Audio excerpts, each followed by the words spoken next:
Hello everyone. आज हम कक्षा 12 के लिए हिंदी अनिवार्य का जो टॉपिक ले रहे हैं वो है शब्द शक्ति। चलिए बात करते हैं इसके बारे में। शब्द शक्ति की डेफिनेशन यानी कि परिभाषा है शब्द का अर्थ प्रकट करने की शक्ति शब्द शक्ति कहलाती है। जैसा कि इसके नाम में ही दिखाई दे रहा है, एक शब्द है शब्द और दूसरा है शक्ति। यानी शब्द को प्रकट करने की जो शक्ति होती है वो कहलाती है शब्द शक्ति। इसे हम इस तरह भी कह सकते हैं, शब्द के अर्थ को जिस माध्यम से ग्रहण किया जाता है वह माध्यम शब्द शक्ति कहलाता है।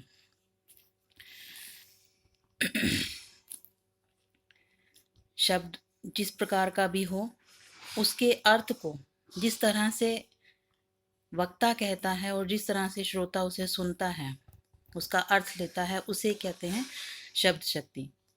शब्द शक्ति के प्रकार 3 होते हैं, अभिधा, लक्षणा और व्यंजना। यानी कि अभिधा शब्द शक्ति, लक्षणा शब्द शक्ति और व्यंजना शब्द शक्ति। अभिधा सामान्य अर्थ को प्रकट करती है, निकलने वाला अर्थ इसका अभिधार्थ कहलाता है, वाच्यार्थ भी कहलाता है, मुख्यार्थ भी कहलाता है।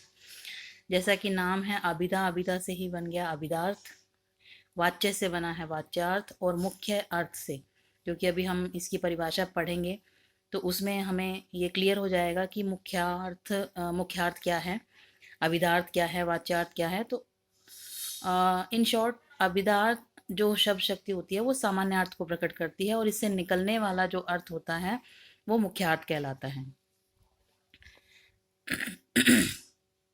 दूसरी है लक्षणा। ये लक्षणों पर आधारित होती है। इसमें जो अर्थ हम लेते हैं वो लक्षणों पर आधारित अर्थ लेते हैं। इससे निकलने वाला अर्थ लक्ष्यार्थ कहलाता है। तीसरी है व्यंजना शब्द शक्ति। व्यंजना शब्द शक्ति में इन दोनों से अन्य अर्थ को लिया जाता है, यानी कि इन दोनों अर्थ से भिन्न अर्थ इसमें निकलता है। ना तो वो सामान्य अर्थ होता है, ना वो लक्षणों पर आधारित होता है, कोई तीसरा ही अर्थ होता है, कोई अन्य ही अर्थ होता है। ये है व्यंजना की पहचान और इससे निकलने वाला अर्थ कहलाता है व्यंग्यार्थ। अभिधा शब्द शक्ति सामान्य अर्थ प्रकट करने वाली अथवा वाच्यार्थ या मुख्यार्थ को प्रकट करने वाली शब्द शक्ति अभिधा शब्द शक्ति कहलाती है। इससे निकलने वाला अर्थ अभिधार्थ, वाच्यार्थ या फिर मुख्यार्थ कहलाता है।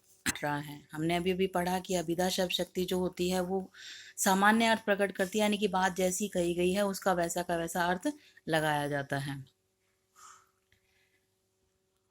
उदाहरण हमने जो लिया है, एग्जाम्पल हमने जो लिया है वो लिया है किसान फसल काट रहा है।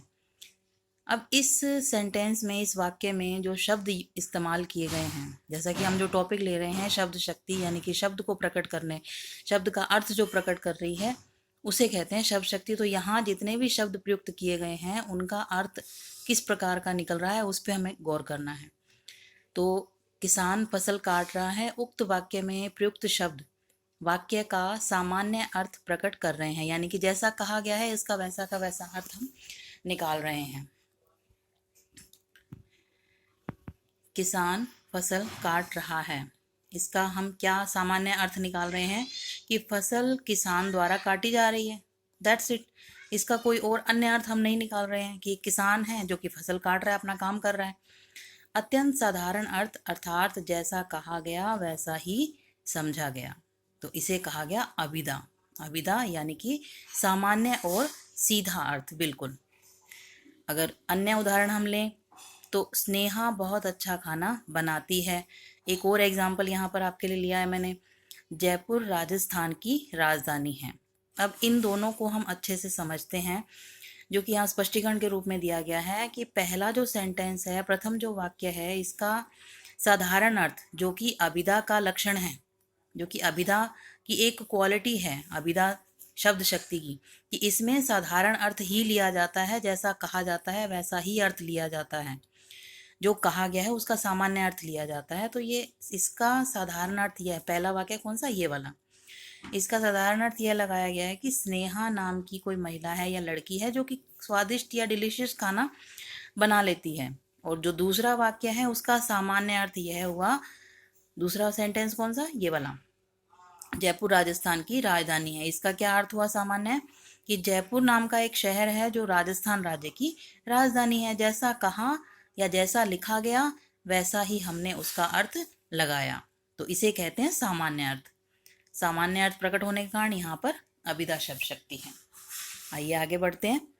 दूसरी शब्द शक्ति जिसका नाम हमने पढ़ा लक्षणा शब्द शक्ति। जैसा कि नाम से ही प्रकट है, लक्षणा यानी कि लक्षण, गुण, क्वालिटी क्या क्या है। जब शब्द के वाच्यार्थ और मुख्यार्थ जो कि अभिधा से संबंधित थे, जब शब्द के वाच्यार्थ या मुख्यार्थ का अभिधा की एक क्वालिटी है, अभिधा शब्द शक्ति की, कि इसमें साधारण अर्थ ही लिया जाता है, जैसा कहा जाता है वैसा ही अर्थ लिया जाता है, जो कहा गया है उसका सामान्य अर्थ लिया जाता है। तो ये इसका साधारण अर्थ यह है। पहला वाक्य कौन सा? ये वाला। इसका साधारण अर्थ यह लगाया गया है कि स्नेहा नाम की कोई महिला है या लड़की है जो कि स्वादिष्ट या डिलीशियस खाना बना लेती है। और जो दूसरा वाक्य है उसका सामान्य अर्थ यह हुआ, दूसरा सेंटेंस कौन सा? ये वाला, जयपुर राजस्थान की राजधानी है। इसका क्या अर्थ हुआ सामान्य? कि जयपुर नाम का एक शहर है जो राजस्थान राज्य की राजधानी है। जैसा कहा या जैसा लिखा गया वैसा ही हमने उसका अर्थ लगाया, तो इसे कहते हैं सामान्य अर्थ। सामान्य अर्थ प्रकट होने के कारण यहाँ पर अभिधा शब्द शक्ति है। आइए आगे बढ़ते हैं। दूसरी शब्द शक्ति जिसका नाम हमने पढ़ा लक्षणा शब्द शक्ति। जैसा कि नाम से ही प्रकट है, लक्षणा यानी कि लक्षण, गुण, क्वालिटी क्या क्या है।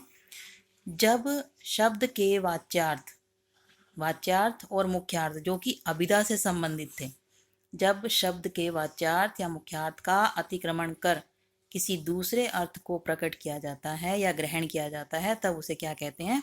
लक्ष्यार्थ कहते हैं। यानी कि मुख्यार्थ नहीं होता, वहां पर वाच्यार्थ नहीं होता, उसको हटाकर कोई दूसरा अर्थ लिया जाता है, तो उस बात को कहते हैं लक्ष्यार्थ। और लक्ष्यार्थ का बोध कराने वाली अथवा लक्षणों पर आधारित अर्थ को प्रकट करने वाली शब्द शक्ति क्या कहलाती है? लक्षणा शब्द शक्ति कहलाती है। लक्षणा लक्ष्यार्थ, लक्षणा से ही बना है लक्ष्यार्थ, यानी कि लक्षणों का अर्थ, लक्षणों पर आधारित होता है अर्थ जो होता है वो कहलाता है लक्ष्यार्थ। ठीक है, तो सिंपल सी बात हुई कि लक्षणा से संबंधित लक्ष्यार्थ, अभिधा से संबंधित अभिधार्थ या वाच्यार्थ या मुख्यार्थ, मुख्य अर्थ से संबंधित वाच्यार्थ या मुख्यार्थ, और लक्ष्यार्थ जो है वो लक्षणा से संबंधित। ठीक है, इसके आगे हम चलते हैं। अर्थ को प्रकट करने वाली शब्द शक्ति लक्षणा शब्द शक्ति कहलाती है, और इससे निकलने वाला अर्थ क्या कहलाएगा? लक्ष्यार्थ कहलाएगा। दो भेद हैं इसके, कौन कौन से? रूढ़ा लक्षणा और प्रयोजनवती लक्षणा।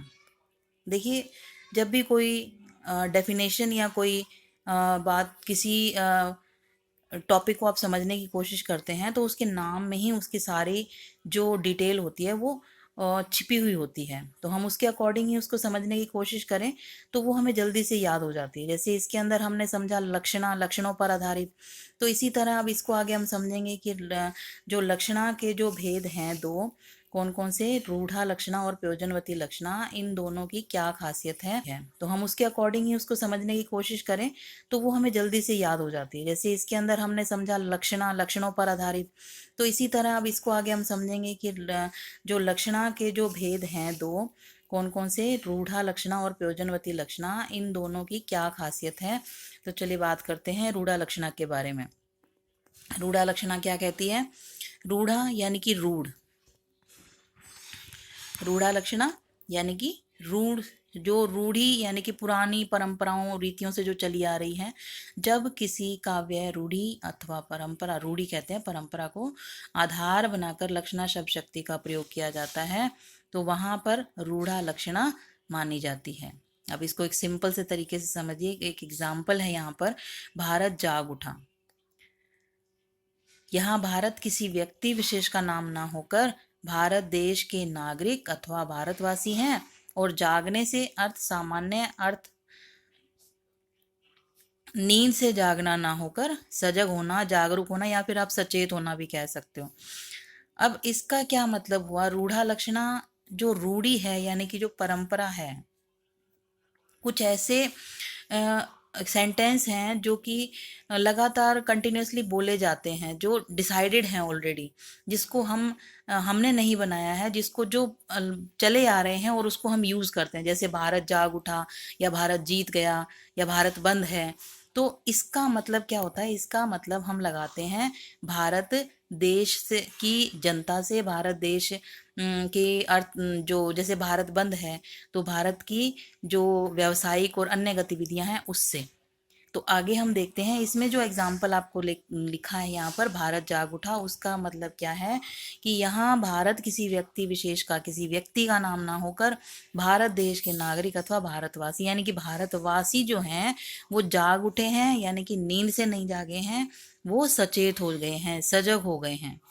तो यहाँ पर दो बातें इंपॉर्टेंट हैं, दो बातें मुख्य हैं। कौन कौन सी? पहली तो सामान्य अर्थ ना होकर लक्षणों पर आधारित अर्थ होने के कारण लक्षणा शब्द शक्ति है।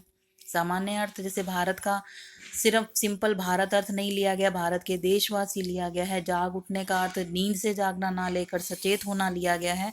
तो लक्षणों पर आधारित अर्थ होने के कारण यहाँ कौन सी शब्द शक्ति है? लक्षणा शब्द शक्ति है। ओके, नेक्स्ट क्या है?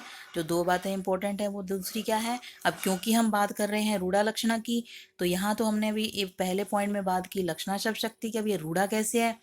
परंपरागत अर्थ अर्थात रूढ़ी को आधार बनाकर शक्ति का प्रयोग होने से रूढ़ा लक्षणा शब्द शक्ति है यहाँ पर।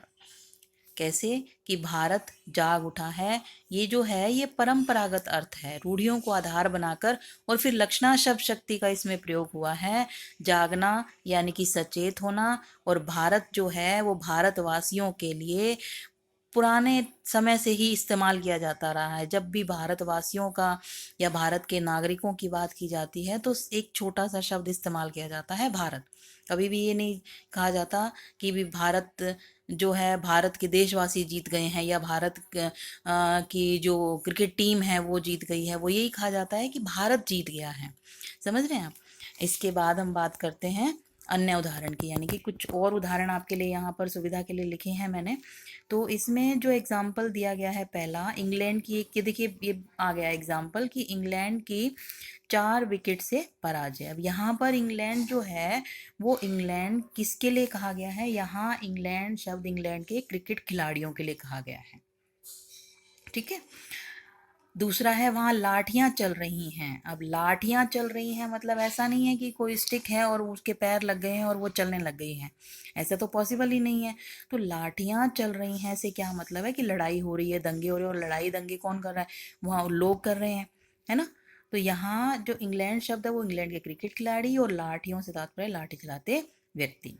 आगे जो नेक्स्ट जो तीसरा एग्जाम्पल लिया गया है वो है कल भारत बंद है। अब भारत बंद होने से मतलब कि भारत कोई शॉप तो है नहीं कि जो उसको बंद कर दिया गया है। भारत एक देश है। अब उस देश को कैसे बंद किया गया? वहाँ की जो समस्त व्यापारिक और अन्य गतिविधियां हैं वो रुकी हुई हैं, इस कारण से उसे क्या कहा गया? बंद कहा गया है। ओके, नेक्स्ट है तुम सत्यवादी हरिश्चंद्र मत बनो। तुम सत्यवादी हरिश्चंद्र मत बनो, कि किसी कोई जो सत्यवादी हरिश्चंद्र का एग्जाम्पल किसी के लिए दिया गया है तो उसको सच बोलने वाला है। तो हरिश्चंद्र जो हैं वो हमेशा ही सत्यवादी सत्य वाचन के जो हैं एक एग्जाम्पल रहे हैं। तो इसके लिए उन्हें यहाँ पर उनका एग्जाम्पल दिया गया है कि हरिश्चंद्र जो हैं वो सत्य बोलने वाले थे। इसीलिए किसी पर कोई व्यक्ति है जो दूसरे व्यक्ति पर जो है वो व्यंग्य करते हुए कह रहा है कि तुम सत्यवादी हरिश्चंद्र मत बनो, यानी कि तुम ज़्यादा सच मत बोलो। ठीक है। तो यहाँ पर आगे जो बात है, और ये जो है ये आज के नहीं है, ये पहले के मतलब लगातार चलते आ रहे हैं, जिसको आप हमें कहते हैं कि एक जो डिजाइन है ये पहले के मतलब लगातार चलते आ रहे हैं, जिसको आप हमें कहते हैं कि एक जो डिसाइडेड हैं कि हाँ ये इंग्लैंड की टीम के लिए इंग्लैंड वर्ड यूज़ कर लिया। भारत बंद होने के, भारत की व्यापारिक गतिविधियों का रुकी होने के कारण उसे भारत बंद कह दिया। इसी तरह सत्यवादी हरिश्चंद्र का नाम लिया। नेक्स्ट है प्रयोजनवती लक्षणा, जहाँ विशेष प्रयोजन जो देखो नाम इसका क्या है? प्रयोजनवती। प्रयोजन का मतलब होता है उद्देश्य, कोई पर्पस। ठीक है, जो कोई पर्पस को ध्यान में रखकर और फिर उसके लक्षणों पर आधारित अर्थ हम लेते हैं। जहाँ विशेष प्रयोजन यानी कि लक्षणों से उसके उद्देश्य से प्रेरित होकर शब्द का प्रयोग लक्ष्यार्थ में किया जाता है तो उसे क्या कहते हैं? प्रयोजनवती लक्षणा शब्द शक्ति कहते हैं। तो वहाँ पर क्या होती है? प्रयोजनवती लक्षणा शब्द शक्ति होती है। अच्छा, इसको हम अब समझेंगे और एग्जाम्पल से। तो वो आपके लिए हैं एग्जाम्पल, यहाँ पर कुछ मैंने लिखे हैं। जैसे अब प्रयोजनवती लक्षणा की हम अगर बात कर रहे हैं तो इसका एक एग्जाम्पल है, तुम तो निरे गधे हो। अब बहुत ही कॉमन सा एग्जाम्पल है और बहुत ही बार इसको हम यूजुअली पढ़ भी लेते हैं। तो यहाँ लिखा है कि गधे, अब इसका एक जो बहुत ही अच्छी ट्रिक है वो ये कि इसको समझें कैसे, तुम तो निरे गधे हो। किसी ने किसी व्यक्ति से कहा कि तुम तो निरे गधे हो, तो वक्ता का तात्पर्य जो है वो श्रोता के लिए ये नहीं है कि तुम्हारे 4 पैर पूंछ हैं या तुम घास चरते हो। उसका मतलब ये है कि गधे तो नहीं पर गधे जैसे। गधे जैसे से क्या मतलब? अर्थात गधे के लक्षणों, हम बात करें लक्षणा शब्द शक्ति की, तो गधे के लक्षणों यानी कि लक्षण कौन से होते हैं उसके? मूर्खता और अड़ियलपन का, तो उसके लक्षणों वाले हो। गधे शब्द का प्रयोग जानवर विशेष के लिए न होकर मूर्ख के अर्थ में विशेष प्रयोजन से हुआ है, अतः यहाँ पर प्रयोजनवती लक्षणा है। आगे हम बात करते हैं। इसके कुछ और उदाहरण मैंने दिए हैं, बहुत ही सिंपल और बहुत ही जिससे क्लियर हो जाएगी आपको कि पहला उदाहरण जो है वो है आओ मेरे शेर। बहुत ही कॉमन सा है ये कि बहुत ही बार सुन लेते हैं ये चीज़ कि आओ मेरे शेर। किसी को कॉम्प्लीमेंट देने के लिए, किसी की प्रशंसा करते हुए या किसी को शाबाशी के तौर पर भी ये शब्द कह दिया जाता है कि वाह मेरे शेर, या तुमने बहुत अच्छा किया मेरे शेर। तो आओ मेरे शेर मतलब शेर किसी जानवर का नाम नहीं लिया गया है। शेर जानवर जो है उसके जो लक्षण हैं, शेर लक्षण है, तो इस लक्षणों को उस व्यक्ति के साथ कंपेयर किया गया है। तो यहाँ पर भी हम इसी चीज़ को अप्लाई कर सकते हैं, इसी ट्रिक को जो यहाँ लिखी गई है कि गधे तो नहीं, शेर तो नहीं पर शेर जैसे। और शेर के लक्षण क्या है? बलशाली होना, ताकतवर होना। तो ऐसे ही यहाँ पर दूसरा क्या लिखा है? दूसरा लिखा है उसका मन पत्थर का बना है। पत्थर का मतलब पत्थर तो नहीं, पत्थर के जैसा सख्त, पत्थर के जैसा कठोर। गंगा पर गांव है। अब गंगा तो क्योंकि नदी है, नदी में तो पानी बहेगा, अब पानी पर तो गांव हो नहीं सकता, तो इसका क्या मतलब है? गंगा पर नहीं, गंगा के किनारे पर। तो इसका स्पष्टीकरण दिया गया है यहाँ पर कि यहाँ शेर से तात्पर्य साहसी, जो पहला एग्जाम्पल था उसमें शेर से तात्पर्य है साहसी, पत्थर से तात्पर्य है कठोर मन का, और गंगा पर गांव से तात्पर्य है गंगा नदी के तट पर गांव होने से। अतः ये प्रयोजनवती लक्षणा है। ठीक है, अभी हमने बात की अभिधा शब्द शक्ति की और लक्षणा की। लक्षणा में 2 एग्जाम्पल की हमने बात की, जिस जो थी रूढ़ा और प्रयोजनवती लक्षणा। उसके बहुत सारे हमने एग्जाम्पल्स भी यहाँ पर लिए। और अब हम बात करने जा रहे हैं तीसरी शब्द शक्ति जो कि है व्यंजना शब्द शक्ति। अच्छा, एक बार मैं रिपीट करना चाहूँगी। अभिधा में जो शब्द शक्ति अभिधा जो शब्द शक्ति थी उसमें क्या बात थी कि सामान्य अर्थ लिया जाता है जिसे वाच्यार्थ या मुख्यार्थ कहते हैं। लक्षणा में जो अर्थ प्रकट होता है उसे लक्ष्यार्थ कहते हैं। पर व्यंजना क्या होती है? वाच्यार्थ, मुख्यार्थ, वाच्यार्थ यानी कि मुख्यार्थ दोनों एक ही बात है, और लक्ष्यार्थ जो कि लक्षणा में होती है, यानी कि जो अभिधा में निकला और जो लक्षणा में निकला, इसको छोड़कर कोई अन्य विलक्षण, विलक्षण मतलब अलग अर्थ को प्रकट करने वाली शब्द शक्ति व्यंजना शब्द शक्ति कहलाती है। यानी कि ना तो अभिधा वाला अर्थ होगा और ना ही लक्षणा वाला होगा, कोई और ही अर्थ होगा। ना तो जो जैसा वाक्य लिखा गया उसका वैसा अर्थ लगाएंगे, ना ही लक्षणों पर आधारित अर्थ लगाएंगे, उसका कुछ डिफरेंट अलग अर्थ हम लगाएंगे। जैसे अगर कहा जाए क्यों क्या समय हुआ है, तो वक्ता का तात्पर्य ना तो समय पूछना है और ना ही समय का आभास कराना। तो फिर अपितु वक्ता का कहने का भाव है यह कोई समय है आने का, अथवा तुम देर से क्यों आए हो, ये उसके कहने का भाव है। यानी कि ना तो उसने कि क्या क्या लक्षण है कि वो साहसी है, उसके सामने हर कोई डरता है, या वह बलशाली है, ये सब उसके लक्षण है। तो इस लक्षणों को उस व्यक्ति के साथ कंपेयर किया गया है। तो यहाँ पर भी हम इसी चीज़ को अप्लाई कर सकते हैं, इसी ट्रिक को जो यहाँ लिखी गई है कि गधे तो नहीं, शेर तो नहीं, पर शेर जैसे। और शेर के लक्षण क्या हैं? बलशाली होना, ताकतवर होना। तो ऐसे ही यहाँ पर दूसरा क्या लिखा है? दूसरा लिखा है उसका मन पत्थर का बना है। पत्थर का मतलब पत्थर तो नहीं, पत्थर के जैसा सख्त, पत्थर के जैसा कठोर। गंगा पर गांव है। अब गंगा तो क्योंकि नदी है, नदी में तो पानी बहेगा, अब पानी पर तो गांव हो नहीं सकता। तो इसका क्या मतलब है? गंगा पर नहीं, गंगा के किनारे पर। तो इसका स्पष्टीकरण दिया गया है यहाँ पर कि यहाँ शेर से तात्पर्य साहसी, जो पहला एग्जाम्पल था उसमें शेर से तात्पर्य है साहसी, पत्थर से तात्पर्य है कठोर मन का, और गंगा पर गांव से तात्पर्य है गंगा नदी के तट पर गांव होने से। अतः ये प्रयोजनवती लक्षणा है। ठीक है, अभी हमने बात की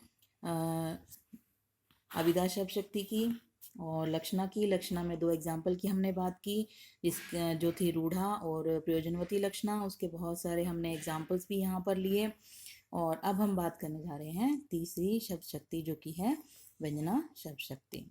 अच्छा, एक बार मैं रिपीट करना चाहूँगी। अभिधा में जो शब्द शक्ति अभिधा जो शब्द शक्ति थी उसमें क्या बात थी कि सामान्य अर्थ लिया जाता है, जिसे वाच्यार्थ या मुख्यार्थ कहते हैं।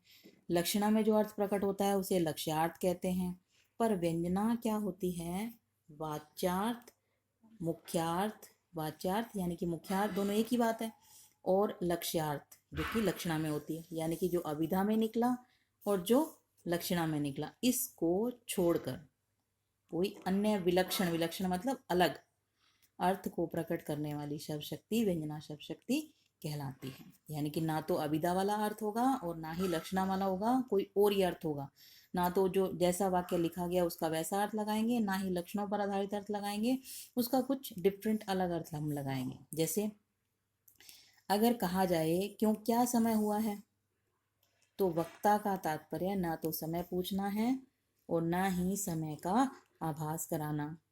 तो फिर अपितु वक्ता का कहने का भाव है यह कोई समय है आने का, अथवा तुम देर से क्यों आए हो, ये उसके कहने का भाव है। यानी कि ना तो उसने सामान्य अर्थ में बात की और ना ही लक्षणों पर आधारित अर्थ में बात की, उसने बात की, ये उसके कहने का भाव है। यानी कि ना तो उसने सामान्य अर्थ में बात की और ना ही लक्षणों पर आधारित अर्थ में बात की, उसने बात की व्यंग्यार्थ में।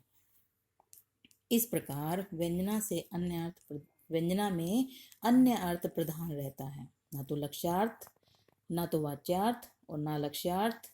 कौन सा रहता है? अन्य अर्थ। और श्रोता अपनी बुद्धि के आधार पर उस अन्य अर्थ को ग्रहण कर लेता है। एक और उदाहरण यहाँ पर दिया जा रहा है। कुम्हार बोला, बेटी बादल हो रहे हैं। कुम्हार जो है मिट्टी के बर्तन बनाता है, जो आप सभी जानते ही होंगे। तो वो ये कह रहा है अपनी बेटी से, आसमान में देख रहा है बादल घिर आए हैं, तो कहता है अपनी बेटी से, बेटी बादल हो रहे हैं। तो उसका कहने का क्या मतलब है कि भैया बेटी तुमने बादल देखे नहीं है तो देख लो, या आसमान की तरफ देखो। उसका ये कहने का बिल्कुल भी मतलब नहीं है। तो फिर उसका कहने का क्या मतलब है? यहाँ कुम्हार यानी कि जो वक्ता है, वक्ता का मतलब होता है बोलने वाला, बात को कहने वाला, का तात्पर्य है बर्तन अंदर रख लो, मिट्टी गीली हो जाएगी आदि। और अन्य अर्थ के कारण यहाँ पर कौन सी शब्द शक्ति है? व्यंजना शब्द शक्ति है। अब व्यंजना शब्द शक्ति के भी यहाँ पर 2 भेद हैं। कौन कौन से? पहला है शाब्दी व्यंजना और दूसरा है आर्थी व्यंजना। जैसा कि मैंने आपसे अभी कुछ देर पहले ही ये बात आपको मैंने बताई है कि हमें जब भी कोई टॉपिक याद करना हो तो हम उसके शब्द को थोड़ा सा अगर डिटेल में पढ़ें तो उस शब्द के अंदर ही बहुत सारी बातें छुपी हुई होती हैं। जैसे व्यंजना के भेद हैं जो शाब्दी व्यंजना, आर्थी व्यंजना। अब इनकी डेफिनेशन क्या हो सकती है? शाब्दी मतलब शब्द से संबंधित, आर्थी मतलब अर्थ से संबंधित, व्यंजना मतलब अन्य अर्थ, यहाँ पर भी अन्य अर्थ। तो पहली जो शाब्दी व्यंजना है वो क्या कह रही है? शब्द के आधार पर व्यंग्यार्थ यानी कि अन्य अर्थ प्रकट करने वाली कौन सी होती है? शाब्दी व्यंजना कहलाती है, जो कि शब्द के आधार पर। अब इसको कैसे समझेंगे? जैसे सूरज सिर पर आ गया है। अब इसका मतलब सूरज सिर पर आने से मतलब अगर इसका हम अभिधा के रूप में सामान्य अर्थ लें तो इसका मतलब तो है सूरज सिर पर आकर खड़ा हो गया है, जो कि शब्द के आधार पर। अब इसको कैसे समझेंगे? जैसे सूरज सिर पर आ गया है। अब इसका मतलब सूरज सिर पर आने से मतलब अगर इसका हम अभिधा के रूप में सामान्य अर्थ लें तो इसका मतलब तो है सूरज सिर पर आकर खड़ा हो गया है, सिर के ऊपर। तो इसका सामान्य अर्थ भी नहीं है। लक्षणा के रूप में इसका अर्थ लगाएं तो सूरज तो नहीं पर सूरज जैसा नहीं, सिर तो नहीं पर सिर जैसा नहीं, ये भी नहीं। तो लक्षणों पर भी आधारित अर्थ नहीं लगेगा। इसका क्या अर्थ लगेगा? यहाँ सूरज का सिर पर आने से भावार्थ दोपहर होना या देर होना है। कई बार कहते हैं कि सूरज सिर पर आ गया है, उठ जाओ, खड़े हो जाओ, जग जाओ नींद से। तो उसका मतलब क्या होता है कि देर हो गई है तो हमें उठ जाना चाहिए। तो यहाँ पर जिस शब्द पर हमने गौर किया, हमने पूरे सेंटेंस पर ज़्यादा दिमाग नहीं लगाया। हमने किस पर लगाया? सिर पर।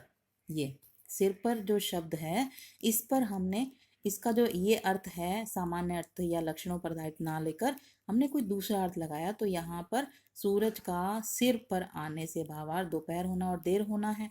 तो सिर पर जो है शब्द है, इस शब्द के आधार पर व्यंग्यार्थ प्रकट हुआ है, तो इस कारण से ये शाब्दी व्यंजना है। अगला है आर्थी व्यंजना। अर्थ के आधार पर, जैसे अभी हमने पढ़ा कि शब्द के आधार पर, इसी तरह अर्थ के आधार पर व्यंग्यार्थ प्रकट करने वाली शब्द शक्ति जो होती है वो आर्थी व्यंजना कहलाती है। अब इसका एग्जाम्पल है खोदा पहाड़ निकली चुईया। अक्सर हमने ये चीज़ पढ़ी हुई है, मुहावरे में हमने पढ़ा हुआ है, या फिर ये ऐसे भी कहते हैं कि राई को पहाड़ बना देना। तो इस तरह के जो ये एग्जाम्पल हैं, ये इसका क्या मतलब है? इसका मतलब है कि पहाड़ खोदा गया और उसमें से चुईया निकली। सामान्य अर्थ नहीं है। इसके बाद अगर हम ये कहें कि पहाड़ तो नहीं पहाड़ जैसा और चुईया तो नहीं चुईया जैसा कुछ निकला, नहीं, ना तो इसका सामान्य अर्थ लिया ना ही इसका हमने लक्षणों पर आधारित अर्थ लिया। तो क्या लिया? इस पूरे सेंटेंस को ही, जो यहाँ एग्जाम्पल लिखा गया है, इस पूरे सेंटेंस के अर्थ के आधार पर हमने अन्य अर्थ लिया है, अन्य अर्थ निकाला है। यहाँ संपूर्ण वाक्य का अर्थ निकालकर व्यंग्यार्थ प्रकट किया गया है।